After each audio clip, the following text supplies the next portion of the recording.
Hi everyone, Matt here with ABI Attachments. Here's my new friend Josh, the Stoney Ridge Farmer. Some of you may recognize him and his smile from his YouTube channel, Stoney Ridge Farmer.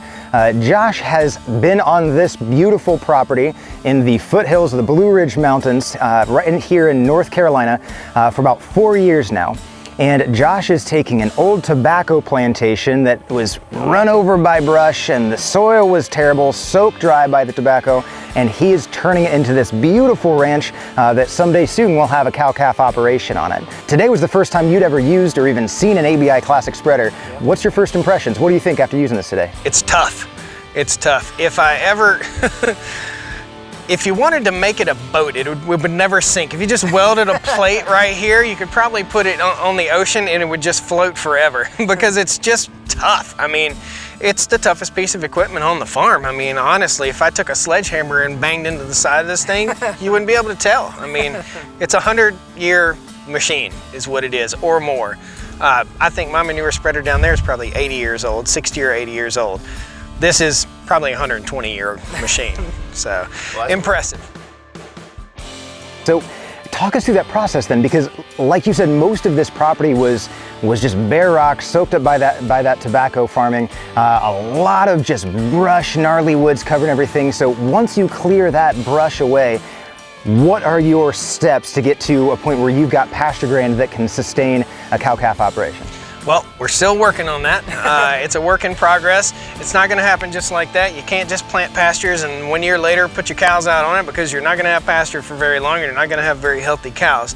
So the process goes, and like the land that is in here behind us, this was all forest. It was really rocky, and we cut the timber on the forest. We took the money from the timber. We hired a bulldozer to come in here and clear off the stumps, and we got rid of all the stumps and basically drilled down grass seed and poured that chemical fertilizer that we don't want to pour on it into the ground to give it some nutrient, to get a holt, get the grass to get a holt on the land. And you can see the stripes from the seed drill right here. Now that we don't have to pour the chemical fertilizer, we've got some biologic material in the soil. Now we are seeking out manure, and we're using our small new idea manure spreader. It takes like 2 buckets. You guys reached out to me and said, hey, we've got something that's a lot better than that. And we hooked up to this thing today, and oh my goodness, this thing's awesome. I've never seen poop fly so high.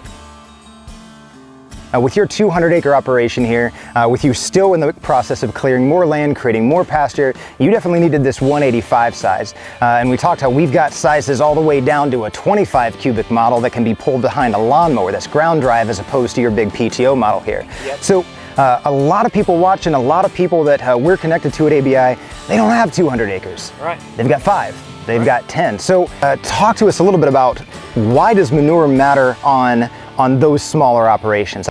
So it matters no matter how big or how small it is. It matters that you can't make grass grow. You can't make turf grow. You can't make, I say turf, turf is grass. Grass is turf, turf is grass, is pasture. You can't make it grow without biologic material in the soil. It needs those beneficial microbes that come from the manure. It needs that beneficial, that bed to grow in. And it's just like you wouldn't make your kids sleep on the floor in your house, right? You wouldn't put your newborn on the floor in the house. So why would you put fertilizer on rock and expect grass to grow healthily? It won't grow healthy like that. You've got to put some biologic material back in. And that's what we want. We want the carbon, and we want the nitrogen, and we want all the good microbes that come from the manure. We appreciate your time. We appreciate you trying out the ABI Classic spreader for us. So if you've never seen anything that Josh has produced, head over to Stoney Ridge Farmer, look him up. He's got a lot of great resources for people trying to take care of the soil, take care of the ground. Check him out. It's been a pleasure working with him. Until next time, take care. See ya. Woo!